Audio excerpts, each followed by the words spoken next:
You know, everything Kemi said is true. She raised the issue of police brutality and police extorting from Nigerians. And they say she is trying to demarket Nigeria. There is nothing Femi spoke to that we have not expressed. I give you an example. You mentioned the fact that I am very bullish about agro development in the southeast of Nigeria and in the southwest and south-south. I am very bullish on the fact that for us to create an all-inclusive prosperity, we must relieve and readopt the visions of Dr. Michael Onyeka Obiaraeri, a medical doctor who between 1959 and 1996 built the fastest growing economy in the whole of the Commonwealth and did over 214-kilometer industrial belt. Most of the legacy projects he did, from palm plantations to cashew plantations to rubber plantations to cocoa plantations, are still in existence till today. Some of the road he built in a place called a race settlement are still standing. So one of the things we was to set up, and we lost money over the last 6 years. We decided to start building agro parks in fenced and gated environments. One of the projects I have in Ibadan, I sent one of my staff from a Benue boy from Ibadan to go to Okibe to pick a motorcycle that will aid his job in Ibadan. He took the motorcycle, put it in the Abia line. He route to Lagos, then to Ibadan. He was stopped at Okpara Square in Umuahia by a team of policemen who claimed to be from CPS Umuahia.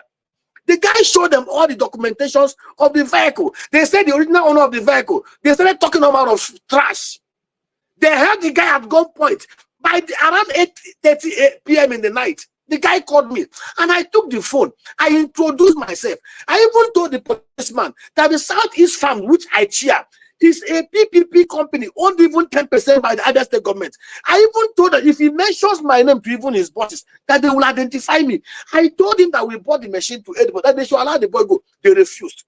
They confiscated the machine, and the boy walked away. So when I saw the boy was traumatized, and this boy, I took permission from his people for him to go to the east. To avoid complication, I told him, leave that with the machine. We'll sort it out. Find your way back to Ibadan. As I'm talking to you, 15 days after, that machine has not been found. My younger brother who purchased the machine have been moving from one police station to another, seeking to see where they kept that motorcycle. This is criminal gunpoint extortion of somebody's property at this level. And we have similar stories everywhere. Why do we even have answers in 2020? What we should be thinking about that if Kemi said his brother was robbed, and I have similar experience just 15 days ago, and Nigerians are replete with similar stories. I have a factory in Maraba that produces and mills rice. Anytime my truck leaves Abuja, once it gets to Nsukka, you will see from Nsukka to Owerri, there was a time they took almost 545,000 naira from my drivers. It's all out of criminal checkpoints or the other.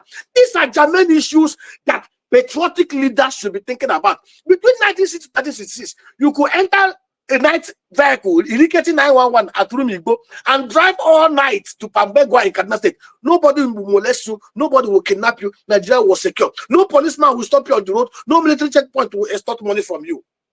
That was 1960 to 1966, when we had selfless and patriotic leaders who are willing to lay down their lives for the people. Today, the political class do not care about the welfare of the people. They are not empathetic. They are not sympathetic. They see political office as avenue to show up their sagging economic life. That is why you will see somebody who was a tout become local government chairman, later became governor, and today they are billionaires. They never had any record of any private sector accomplishment. They never worked in any sort of environment. Their only career path is political office, where they loot and share and drink 40-year Glenfiddich. In the First Republic, we had men like Sir Louis Odimegwu, who was reputed to be the wealthiest man in Africa. He was chairman of 15 topmost corporations in Nigeria. He went to parliament not because he was going to hunt MDAs to make money. He went to parliament because he wanted to contribute his wealth of experience in policy making, in program development to build Nigeria. That was why one day he was harangued on the floor of the parliament. He packed his files and he left. Today, what we have, remember in 2003, when a former DIG who was in the Senate said that 65% of those who were in the Senate were men he tried either for drug offenses, for 419, and for corruption. These are the kind of human beings that we have.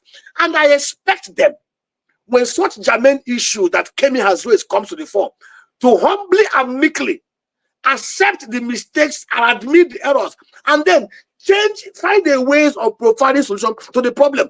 Trying to hire the social media artists to go from Twitter to Facebook, trying to attack and impugn the character of a heroine is not the way to go. And I can tell you the truth, Kemi has stoked a fire that is not dying soon. And each and every one of us who are true patriots must stand solidly behind Kemi.